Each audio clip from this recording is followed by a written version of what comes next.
Chansons françaises, rap, pop ou rock, l'affiche de l'Envol des Cités version 2013 est toujours aussi variée.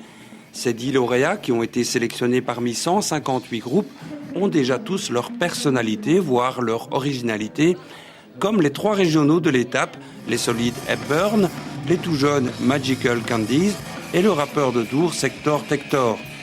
Les groupes apprécient ce mélange des genres qui est un peu la marque de fabrique de l'Envol des Cités. C'est très rare de voir ça, de partager une scène avec des groupes de pop, de rock, hip-hop, rap et tout ça, c'est vraiment génial quoi, franchement.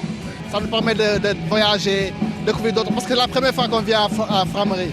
Déjà, tu vois, c'est quelque chose pour nous, ça nous permet d'être dans un autre univers, faire la connexion avec d'autres artistes, d'autres gens, et puis vraiment c'est génial quoi. C'est vrai nous c'est d'habitude des programmations rock, mais justement c'est bien de la diversité musicale comme ça, franchement moi je trouve que c'est cool, ça permet de faire découvrir, même pour nous, des artistes qu'on ne connaissait pas quoi. Frameries est la deuxième étape d'une tournée qui compte 5 dates. La finale aura lieu le 22 juin à Mons dans le cadre des fêtes de la musique. À chaque concert, le défi est de faire se succéder 10 groupes très différents. La volonté des organisateurs est en tout cas d'offrir à tous ces artistes débutants un encadrement technique professionnel. Tout d'abord de travailler avec des marques reconnues et il faut surtout de fournir les gens qui savent mettre en route tout ce matériel et donner les bonnes conditions aux artistes pour pouvoir exprimer au mieux leur talent. Le son est nickel, il n'y a vraiment rien à dire et on est vraiment, ils sont vraiment aux petits oignons pour que tout se passe bien pour nous. Et il y a les 3 retours par personne. Et les 3 retours par personne. C'est du luxe. Parfois on n'a qu'un retour pour nous 3 et là on a 3 par personne. Voilà, mais c'est vraiment jouer dans des conditions professionnelles, c'est vraiment génial quoi.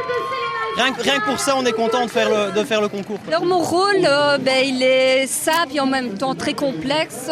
C'est vraiment m'occuper des conduites des groupes, des horaires de soundcheck, veiller à ce qu'il y ait une dynamique, que ça roule tout simplement. C'est très dur parce qu'il faut toujours être derrière. On ne peut pas relâcher 2 minutes dans le sens attention, prépare-toi, c'est à toi.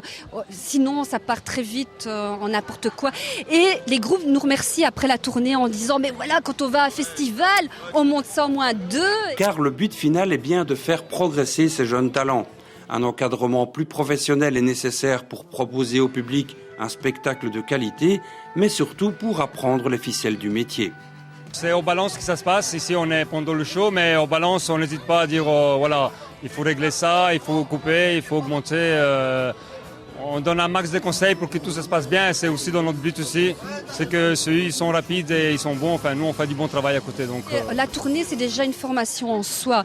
Puis lors de la tournée nous avons des formations spécifiques en atelier, résidentiel, du coaching, l'expression scénique, de la rythmique, de l'estime de soi parce que c'est super important pour donner la confiance en soi parce que le groupe doit vraiment avoir une interaction avec son public, il ne doit pas que jouer que pour lui et pour nous c'est important.